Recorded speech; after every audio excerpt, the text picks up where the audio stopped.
Obrigado pela presença aqui na casa. Hoje, a nossa conversa vai ser sobre essa palavrinha, fé. Essa mensagem de Emmanuel através de Chico. Ama sempre. E quando estiveres a ponto de descrer do poder do amor, lembra-te de Cristo. Lindo, né? Profundo.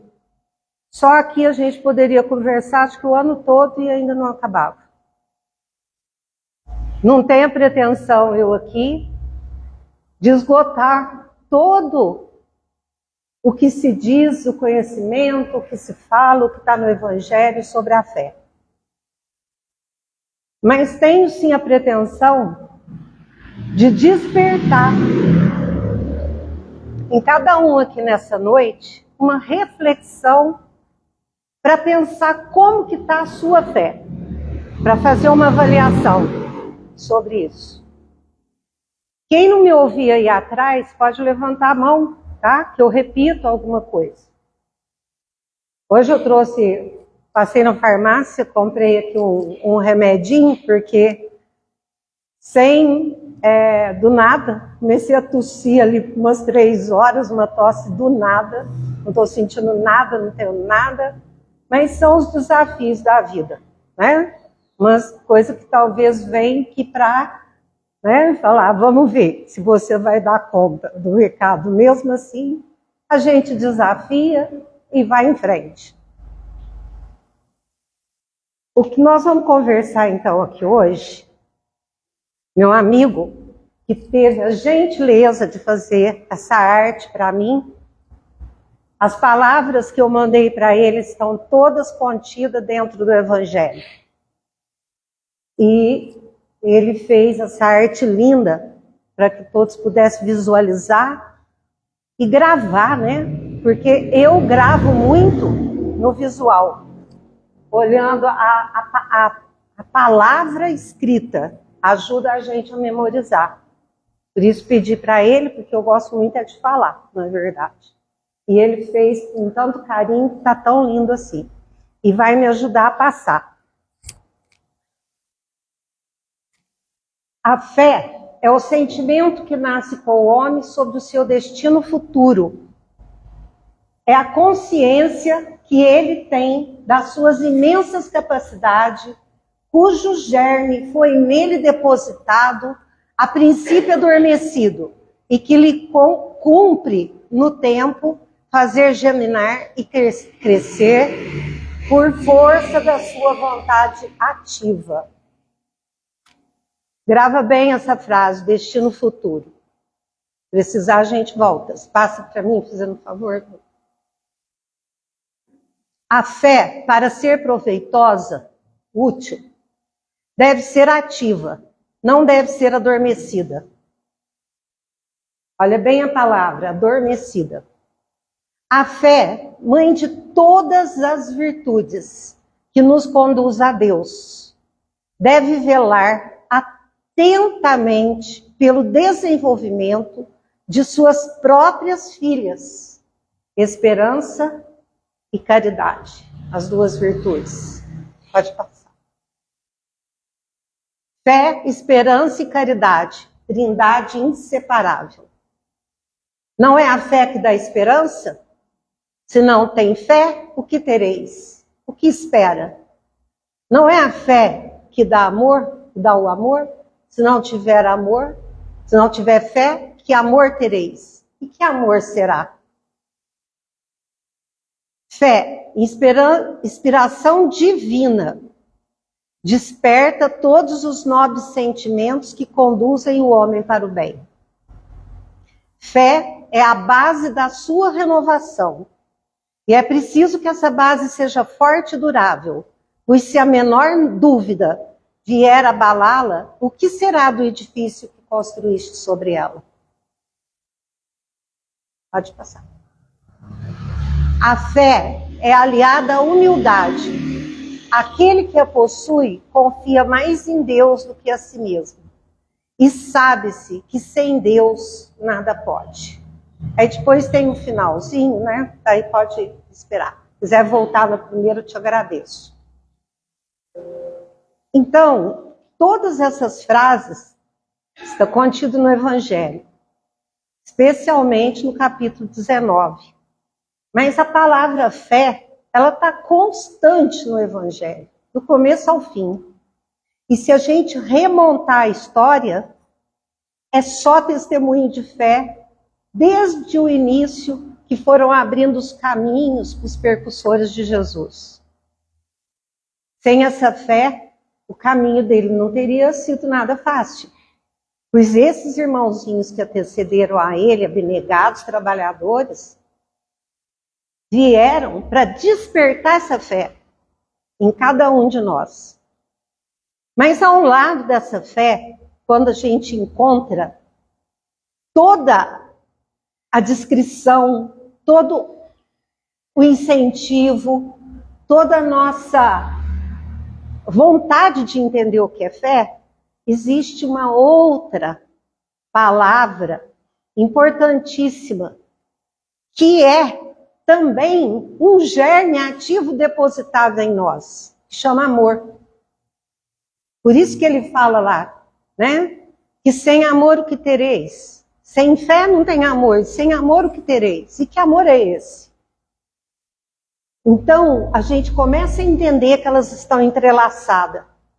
E quando você vai no capítulo 11 da Lei do Amor no Evangelho segundo o Espiritismo, e que ele define ali o amor como uma chama de Deus, um germe depositado em nós, no momento da criação. Nós somos criados à imagem e semelhança de Deus. Somos filhos de Deus. Alguém ainda tem dúvida disso aqui?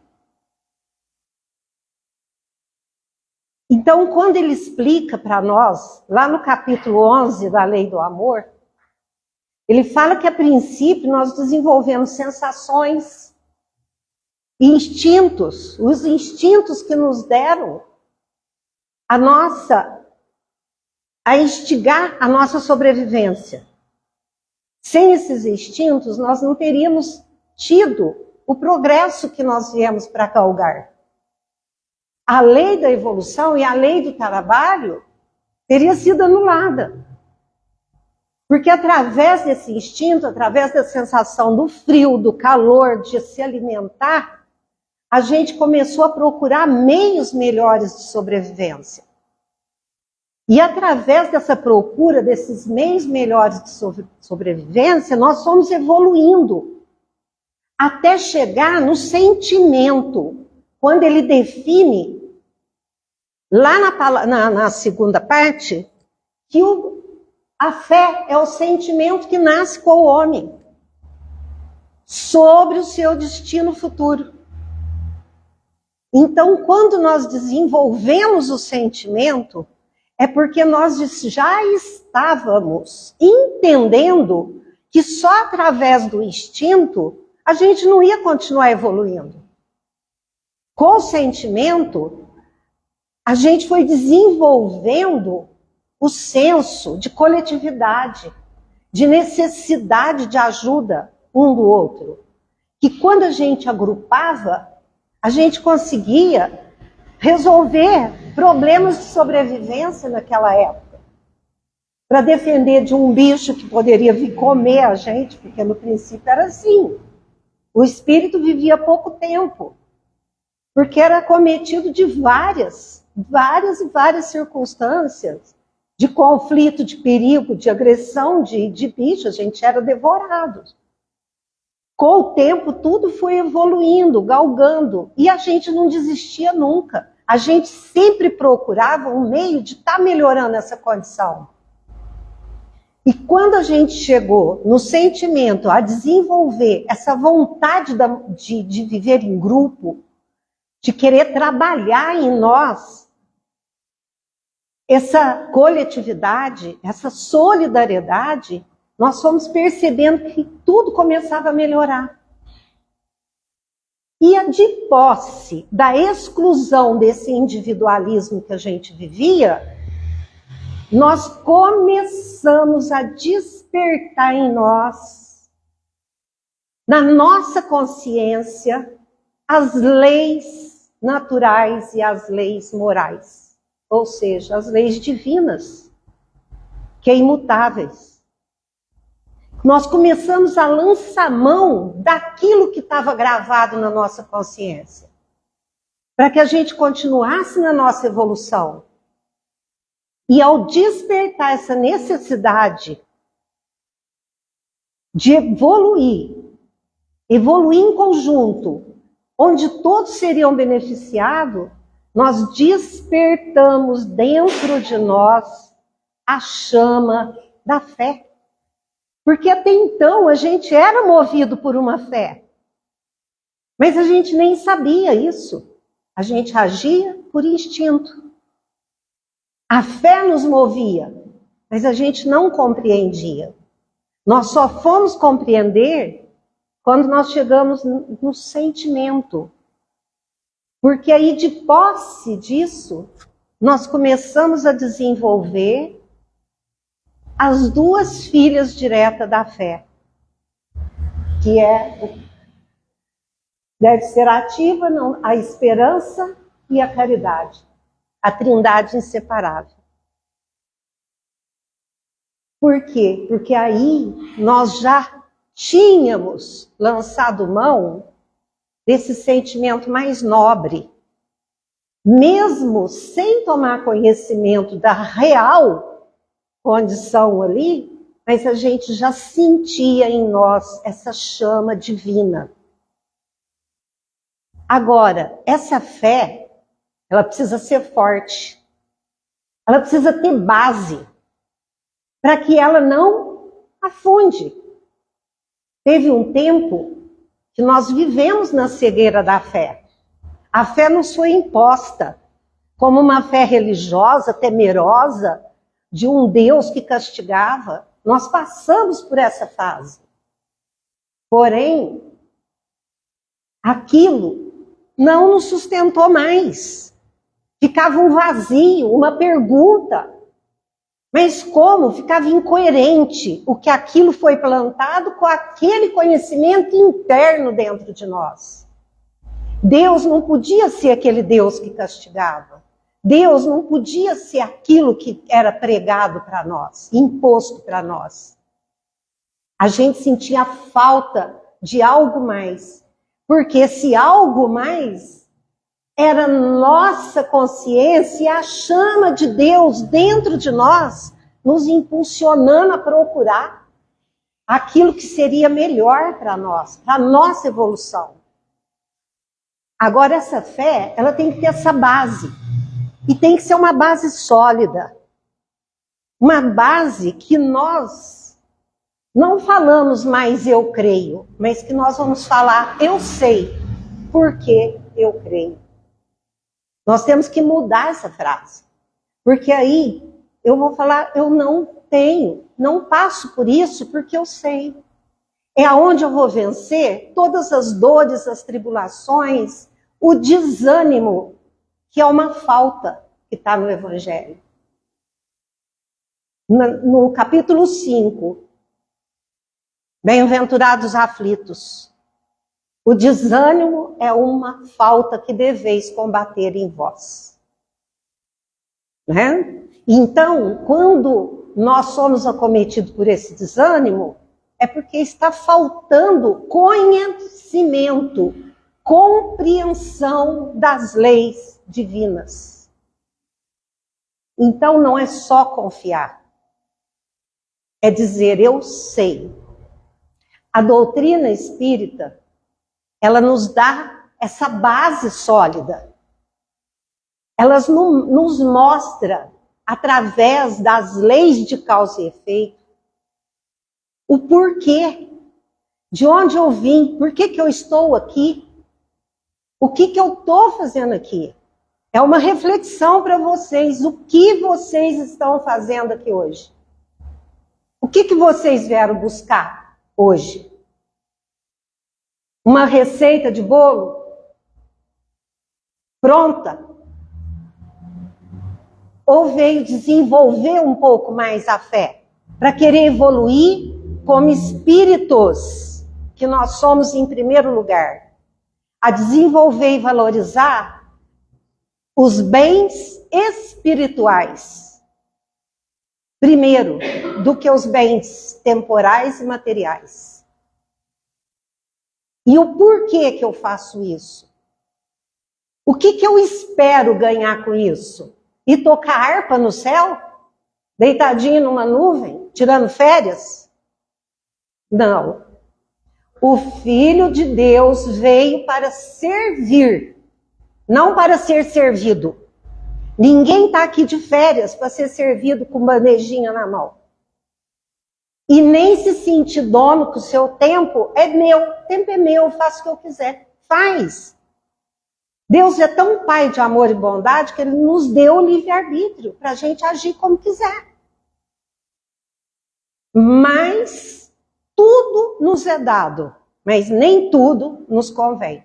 Essa fala é de Paulo de Tarso. Tudo posso, mas nem tudo me convém. Então, eu posso. Sou dona do meu livre-arbítrio? Sou, entre aspas. Desde que eu não estou invadindo o outro, desde que o que eu estou fazendo não está prejudicando uma coletividade, desde que os meus exemplos numa sociedade não incentive alguém a praticar as mesmas escorregadas. Posso. Mas eu vou responder por cada ato contra as leis divinas, que é imutável. As nossas leis perecem, elas mudam. Pode ver um artigo da lei lá, está cheio de emenda, que a cada hora entende por um jeito e vai colocando. Vai mudando o tempo todo. Mas as leis divinas, a lei natural, ela é imutável. E é essa que está gravada na nossa consciência. E é essa que nós, há muitos milhares de anos, estamos resistindo em aprender. E querendo nós ditar as nossas regras. Ao invés de acatar e aceitar os desígnios de Deus, que está no comando de tudo. E que tudo que nos acontece tem a sua permissão. Nada é por acaso. Nada. Não existe um único fato que seja por acaso. Existem as fatalidades? Existe. Por imprudência nossa. Não porque Deus nos impôs. Ontem, por coincidência, eu ouvi uma barbaridade que eu vou ter que comentar. Posso até falar quem é e se ele souber, ele não vai importar nem um pouco. Sogro da minha filha, uma pessoa boníssima, mas ela é muito assim, fala pelos cotovelos. E ontem ele falou, minha glicemia, que ontem foi dia de comer sobremesa de chocolate, comer doce, papapá. A minha glicemia está alta. Mas eu não consigo fazer abaixar. Fazer o quê? Deus quer assim. Né? Pelo amor de Deus. O que tem a ver Deus com a tua glicemia? Aí eu brinquei com ele. Falei, opa, você está pondo uma conta aí na conta de Deus que não pertence para ele. Pertence só a você. Por quê? É um jeito que todo mundo acha. Deus quer assim. Deus quis assim. Faz um monte de coisas que a gente sabe que não é relativo a uma fé sólida, a uma base sólida, que não é coerente às leis divinas, que não está no contexto do evangelho, mas a gente arruma ou uma culpa ou uma bengala para fazer a nossa lei, a nossa regra. Por quê? É cômodo, nos satisfaz. Então são satisfações momentâneas, perecíveis, que não se sustenta, que não tem apoio, mais cedo ou mais tarde desmorona. Aí nos pega desprevenido. Aí vai dar depressão, angústia, vai tomar remédio para dormir, vai viver uma série de problemas que foi desencadeado pela gente. Aí vai falar do mundo. O mundo está perdido. Né? Não está perdido, está todo mundo de cabeça virada, porque hoje acontece isso, acontece aquilo, porque o povo bebe a bebida, a droga, porque isso, porque aquilo. Comentar que está cheio de espíritos que reencarnaram, que estão aí no auge da idade, trabalhando, incentivando, sendo incentivado pelo plano espiritual nas descobertas. Que existe robô fazendo cirurgias delicadíssimas. Que existe máquinas agrícolas que tirou aquele irmão daquele trabalho árduo, perigoso da terra, que poupou ele do esforço. Esquece que está sendo descobertas incentivos 1000 dentro da lavoura, da área da agricultura. Quem tem tempo de acordar domingo de manhã, assiste. Assiste a televisão domingo de manhã. O quanto a gente aprende, o quanto a gente vê de progresso realizado com a agricultura, o quanto essas pessoas que trabalham na terra, que chega até nós, né? A comida, e que ninguém vê, mas coisas boas. Não dá ibope, passa 7 horas da manhã domingo, né? Mas a desgraça vai passar no horário nobre. Então, nós precisamos aprender a ter outros olhos, como Jesus diz, olhos de ver e ouvido de ouvir.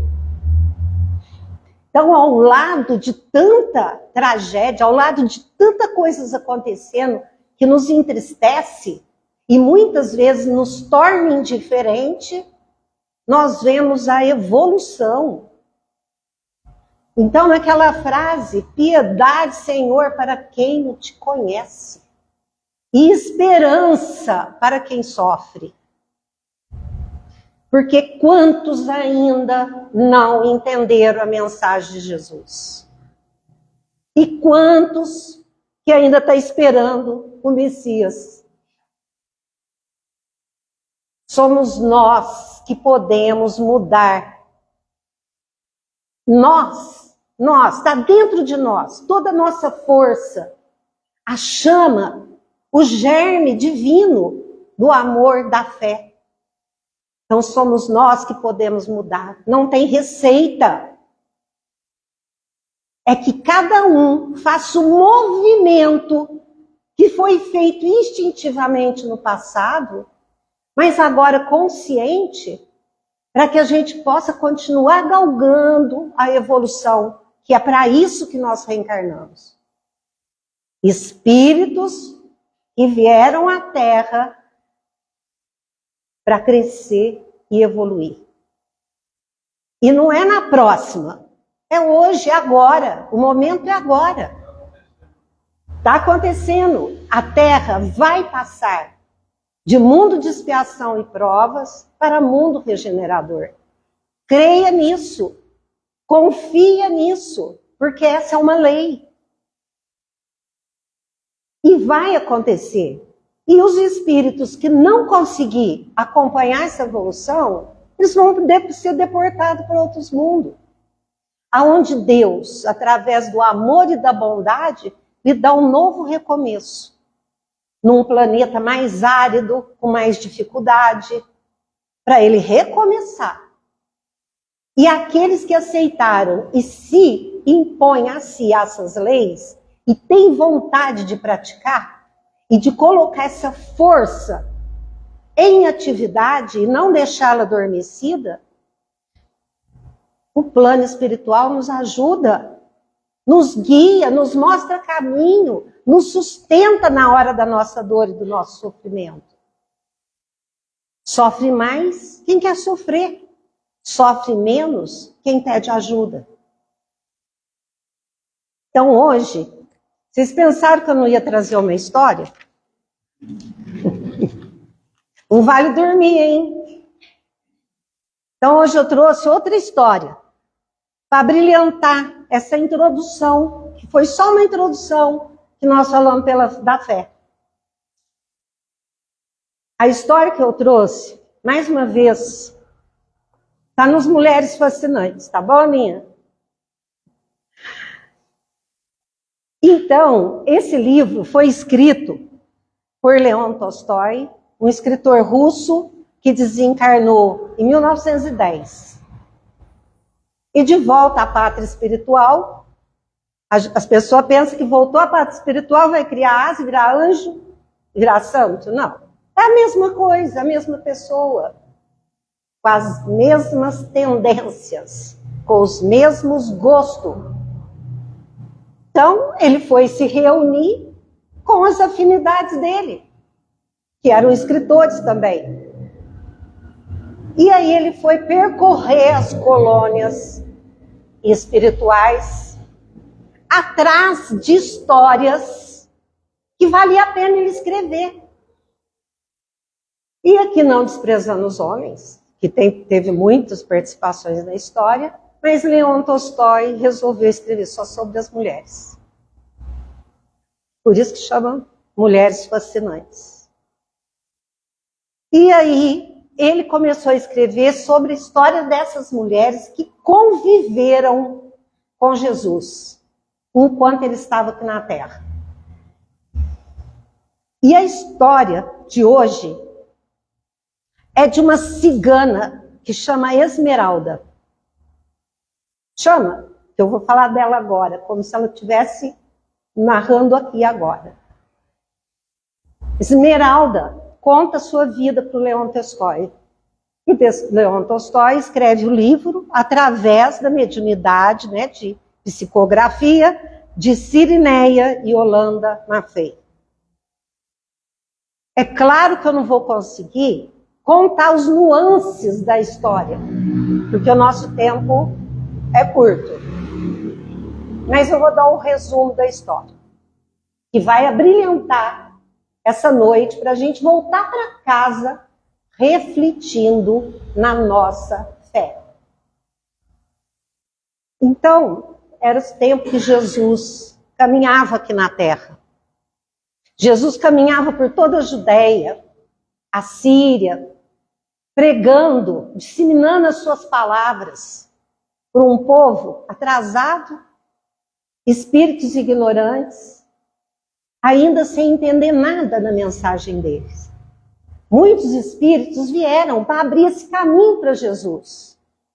Como exemplo, João Batista, que apesar da pouca diferença de idade entre os dois, mas ele foi um precursor de Jesus. E assim muitos outros, que agiram impulsionados apenas pela fé. E naquela época, quando Jesus chama até os apóstolos, né, para seguir, cada um com a sua história, ele não fala muito. Ele olha no olho e fala: fulano, siga-me. E aqueles homens impulsionados por uma fé tamanha, largava tudo e seguia Jesus.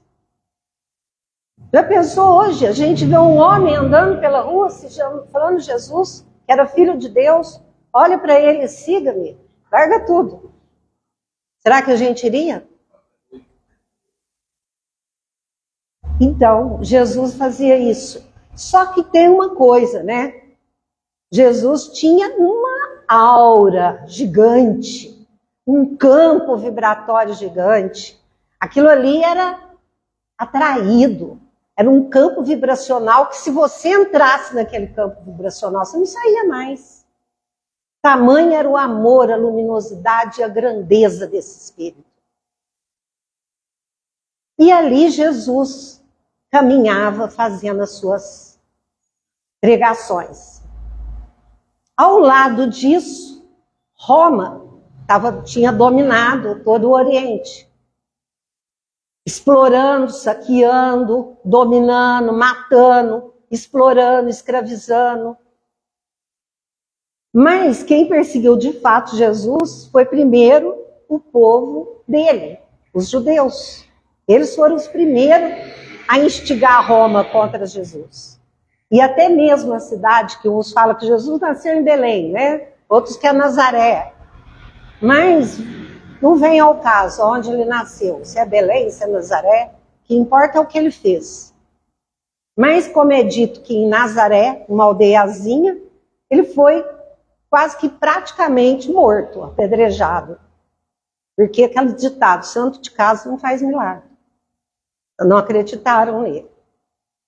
Enfim, era esse o clima que Jesus estava passando. E Roma invadindo tudo, destruindo tudo. Chega numa certa aldeia, onde tinha um sítio, onde vivia todos harmoniosamente, aquela família. E ali entra um oficial romano com o seu grupo, porque cada um formava seu grupo, e ia disseminando aqueles lugares.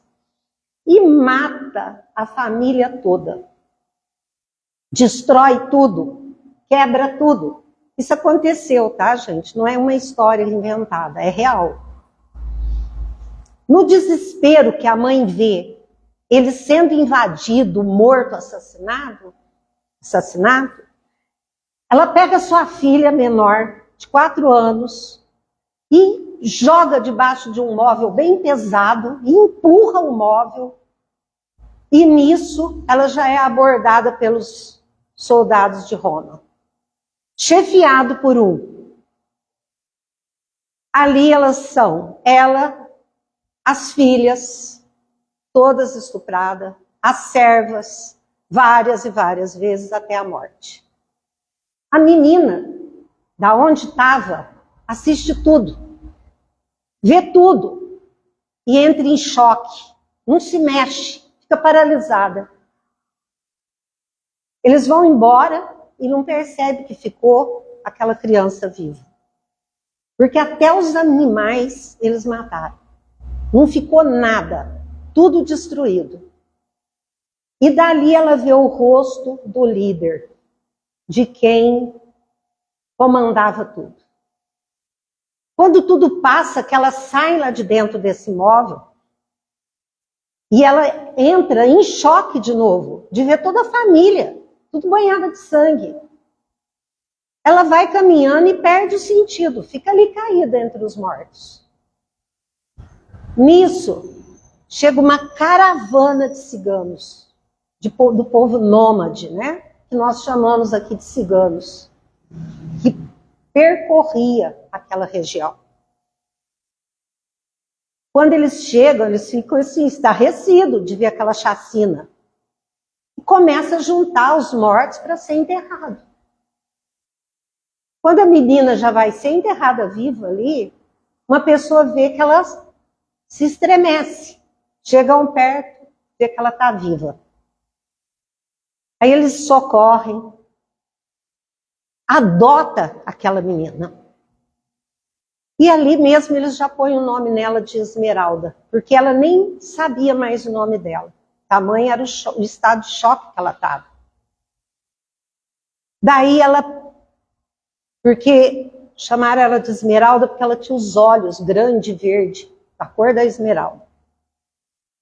Levam ela embora. Ela passa a viver com eles. Começa a crescer e a aprender tudo com aquele povo nômade que vivia da natureza. E na natureza. Eles dormiam nos carroções, eles dormiam junto com a natureza, eles ensinaram ela a aprender a ler o céu, a posição das estrelas, aprendeu o conhecimento das ervas, o chá, o que fazia bem, o que não fazia bem. Ensinou tudo que eles podiam para ela. Ensinou a arte de dançar e a arte de ler as mãos. O que ela fazia com extrema facilidade. Porque aquela menina, ela era dotada de uma sensibilidade espiritual fantástica. Vamos dizer assim, ela tinha o campo mediúnico dela aberto. Aprender tudo aquilo lá. Para ela era uma facilidade enorme. Porém, ela cresce com esse aprendizado, se tornando uma mocinha, mas carregando aquela dor, aquela tristeza, aquela cena da chacina da família. Caminhava com ela o tempo todo aquilo. Enquanto ela dançava, ela ficava inebriada pela música e esquecia. Mas acabava, ela voltava a tristeza, a angústia nela. Mas ela continuava, porque ela não tinha o que fazer. E ela nunca contava nada, nem reclamava para aquele povo que acolheu ela. Chega um dia que eles falam, nós vamos para Roma. Nós vamos partir para Roma para que nós possamos, assim, ganhar mais. Eles viviam que ia lá dançar, jogava umas moedas, vivia daquilo ali.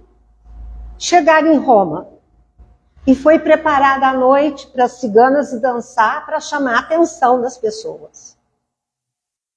Quando Esmeralda dançava, se fazia uma roda gigante em volta dela. Ela era muito linda, dançava muito bem. Nisso que ela está dançando, ela percebe que tem um jovem fixado nela. Olhava o tempo todo e viu que era um rosto assim, terno, bondoso. Ela continuou dançando e sempre percebendo aquele olhar.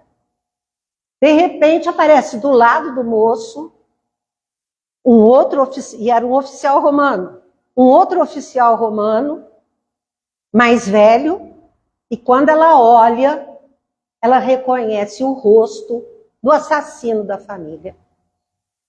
Mais envelhecido, mas o olhar, o rosto duro, o aspecto rígido era o mesmo. E ali ela leva tanto susto, ela corre, ela sai correndo, se recolhe no carroção. Ninguém entendeu o que aconteceu e ela também não quis falar nada. Quando eles regressaram para o acampamento, ela cheia de pensamentos negativos e pensando em vingança. Agora eu achei ele. Como que eu vou poder vingar? O que eu posso fazer? E aquilo atormentando ela. Ela foi dormir, ela não conseguia. Entrou em estado febril. As ciganas mais velhas veio, ajudou, deu chá, fez as orações do jeito delas, vamos dizer, benzeu, né? E pediu que ela se conectasse com as leis da natureza para ela se harmonizar e conseguir dormir. Ela dorme, ela adormece, mas com as ideias conflitantes. O que acontece? O espírito da mãe vem e leva ela para o plano espiritual em desdobramento. A gente sabe que isso acontece. Enquanto dormimos, nosso corpo descansa e o nosso espírito tem a liberdade de ir para onde ele quiser, aonde ele afina. Enfim, a mãe leva para uma colônia espiritual, aonde estava fazendo preces, orações, palestras, para mandar emanações para Jesus aqui na Terra. Aí ali ela vê falar de Jesus, vê falar da missão dele aqui na Terra. A mãe orienta ela que tudo que ela estava passando e vivendo foi acordado, foi planejado antes dela reencarnar. E que ela estava preparada para passar por aquilo, que não era para ela se perder nesse caminho de vingança, de raiva, de ódio. Então, quando ela acorda no outro dia, ela está se sentindo bem melhor. Não vai lembrar do sonho, como nós também não lembramos. Ela não lembra com nitidez, mas ela tem aquela sensação de bem-estar. De estar de posse ali, de novo, de um espírito mais harmonizado. E aí ela reflete que se ela fizesse qualquer coisa, ia prejudicar aquele povo que ela estava morando, que acolheu ela com tanto amor. E qualquer movimento que ela fizesse contra aquele oficial romano, eles dizimavam todos ali. Ia acabar com a raça daquele cigano. Ia ser mais uma chacina que ela ia viver. Então ela chega na conclusão que não valia a pena ela carregar mais esse peso. E ali ela desiste e se resigna ao destino que ela veio, a continuar. Aprende a agradecer, vai na natureza, ora, agradece aquele povo pede forças para continuar. Ela se melhora, abranda, os espíritos obsessores que já estavam rodeando ela, perdeu a graça com ela, vai embora. E ali é o dia que eles vão fazer a leitura de mão. Ela tem que voltar. Então elas e as ciganas, os ciganos, vão e a cigana se espalha, como a gente já viu isso acontecer, né? E cada uma vai fazer a sua leitura de mão. Como todos já sabiam a fama da Esmeralda, muitos iam até ela e estendiam a mão. Quando ela está de cabeça baixa, uma mão entra na frente dela com a visão ampliada da mediunidade que ela tinha. Ela vê a mão coberta de sangue, pingando sangue. Ela se assusta e ergue a cabeça e olha. É o assassino da família dela com a mão na mão dela. Ela leva um choque tão grande de estar tão perto daquele homem, assusta tanto que ela desmaia. Está desmaiada. Ao mesmo tempo, aquele moço que estava também, o oficial romano, do lado daquele homem, vem a ser filho dele. O nome dele é Lúcius. Ele ampara a moça, pega a moça. Nisso o cigano chega. E ele, como um oficial romano, fala, não, vocês ficam aí, eu vou socorrer ela. Porque ele já estava de olho nela, vamos simplificar as palavras. Já tinha achado ela bonita, já tinha tido uma certa atração, já estava de olho, né? Ele fala, não, vocês podem ficar aí que eu vou chamar o médico, vou levá-la para minha casa e vou cuidar dela. Aí o cigano para, porque eles eram a lei. Ninguém não ia desobedecer eles. Aí o moço, por ser uma pessoa boa, fala, uma das senhoras pode acompanhar ela. Aí uma das ciganas vai junto. Quando ele chega em casa, manda chamar médico, manda fazer isso. Mas o choque foi tão grande que ela dormiu uns 3 dias. Delirava com febre e tudo mais. O pai, vendo aquilo tudo ali e viu o interesse do filho, precisava ir cumprir os deveres dele como oficial romano, falou para o filho, eu vou demorar, vou viajar, vou demorar para voltar. Aproveita, se diverte aí com teu brinquedo novo. Entendeu? Foi embora. Ficou as duas lá. Cada vez que ela começava a melhorar, ele arrumava uma desculpa para ela. Não, agora vai ter que acontecer isso, agora para não deixar ela ir embora. Até o dia que ele se revela para ela. Olha, desde que eu te vi, me apaixonei, eu não quero mais que você volte para o cigano, eu quero casar com você. E a moça já tinha aprendido a gostar dele. Estava apaixonada também. Aí casam-se.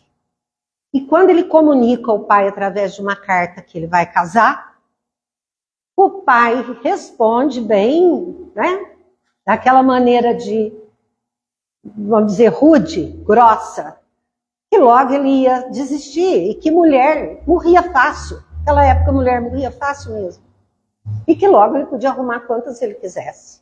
Concordou, achando que não ia dar nada. Ali eles passaram a viver.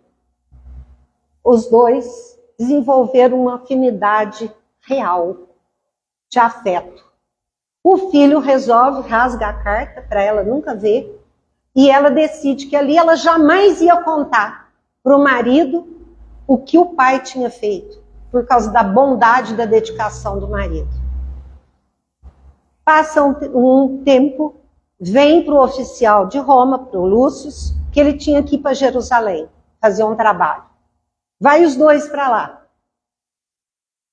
Durante o tempo que está lá, enquanto ele trabalha, ela começa a sair, porque ela começa a ouvir entre os servos que existia um mestre que pregava naquela região. E ela, curiosa, a mulher não é curiosa, pede para sair, para ir conhecer esse mestre. E quando ela encontra Jesus, e que ela pergunta, mas qual o nome desse mestre? Jesus de Nazaré. Ela tem um choque. Ela fala, eu já ouvi esse nome. Em algum momento, era o sonho, né, que estava lá no inconsciente dela, ela lembra, e a partir dali, ela não perde uma pregação de Jesus. Ela passa a procurar aonde ele está e começa a seguir. E ali a gente vê a demonstração da fé de Esmeralda. Ela passa a confiar plenamente em Jesus e naquelas palavras. É despertado dentro dela a chama do amor e da fé, do verdadeiro amor e da verdadeira fé. Tanto que a partir de quando ela passou a ouvir Jesus, ela passou a amar mais o marido, porque ela começou a olhar ele como ser bondoso e carinhoso que acolheu ela, independente de quem ela era, e ele quem ele era. E ela passa o germe que estava depositado nela a brilhar. E a fé dela supera tudo. Tudo. Todos os desafios que estavam por vir. Era a chegada do sogro, que estava chegando para passar uma temporada com eles. Aquele assassino da família. Quando ele chega, ela recebe de maneira mais natural possível, olha para a cara daquele homem e tem compaixão de ver a cara de desgaste, de dor, de sofrimento que estampava naquele rosto. O peso que ele carregava de quantas mortes, de quantos assassinatos. E ali, no quarto onde ele dormia, eles começam a ouvir gritos à noite. Numa noite, ela resolve com o marido e vê o que estava acontecendo com aquele homem. Quando ela abre a porta, o quarto está repleto de espíritos obsessores, obsediando ele. E ele se debatendo, dormindo, sonhando, sem entender o que acontecia. E aqueles obsessores, todos cobrando daquele homem a justiça. E aí, desenvolve nesse homem uma doença cruel. O corpo dele começa a se cobrir de chagas. Chagas purulentas. Abriam todas. Nenhum médico, nenhum tratamento conseguiu curar aquele homem. E ali, ele foi se decompondo vivo. O odor, o fedor era horrível. Ninguém mais queria cuidar. Quem foi cuidar? Esmeralda. E o filho que revezava para ela poder ter uns minutos de descanso. Esmeralda curou todas as suas feridas. E com a permissão dele, ela passou a levar as palavras de Jesus. Naquele momento, ela tratava o corpo e tratava o espírito. Com o tempo, durou 3 anos, esse sofrimento. Alguns poucos, ou quase nada, espíritos obsessores compareciam naquele recinto.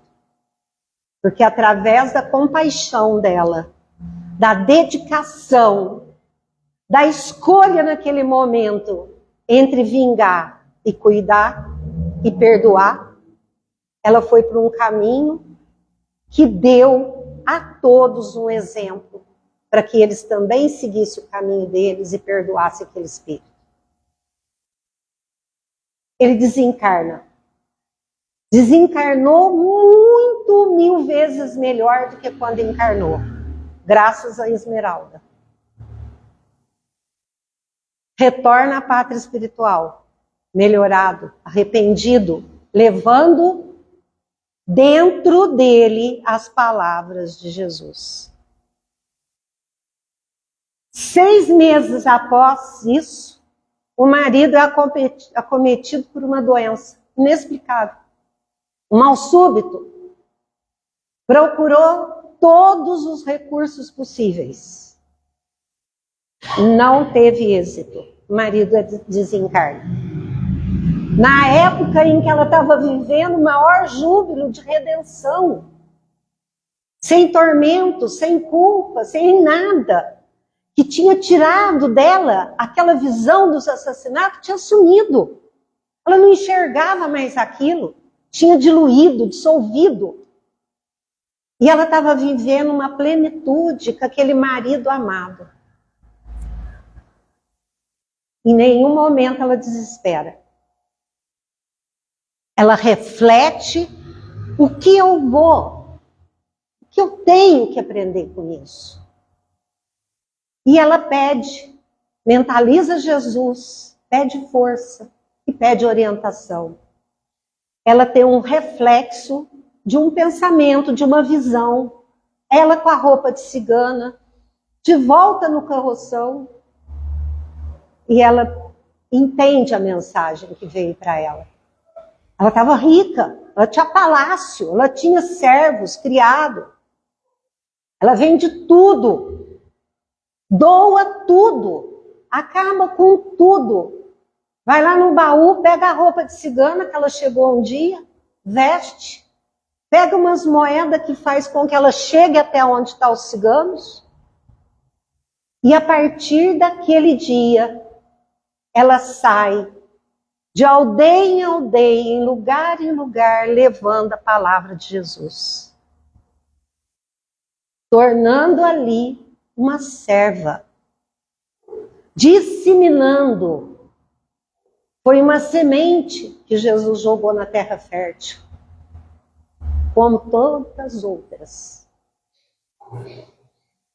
Então, que história dessa cigana, da Esmeralda. Ela tinha tudo. Tudo. E escolheu os bens espirituais. Ela fez com que o germe dentro dela alçasse evolução. Ela não perdeu tempo com os bens temporais, nem com a riqueza que chegou, nem com as futilidades, que enquanto ela podia ter com o marido rico, ela foi procurar Jesus, que andava no meio dos pobres, dos doentes, dos estropiados. E era lá que ela ficava. Então, quais são as nossas escolhas?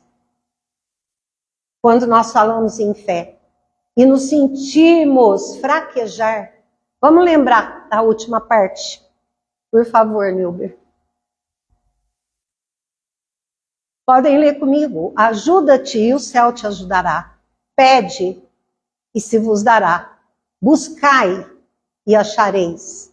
Batei a porta e se vos abrirá. Pois todo aquele que pede recebe. E quem procura acha. Ela procurou, né? E bateu na porta. E se abrirá àquele que bater a porta. Qual homem dentre vós que dá uma pedra a seu filho quando ele pede pão? Ou ele pedindo um peixe dá uma serpente?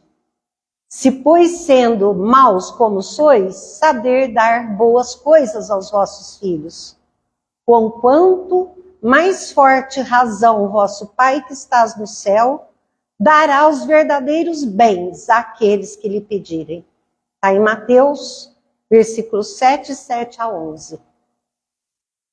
Agora, a gente pede facilidades, mas nós temos que pedir força, discernimento, entendimento, aprender a sentir a fé e confiar.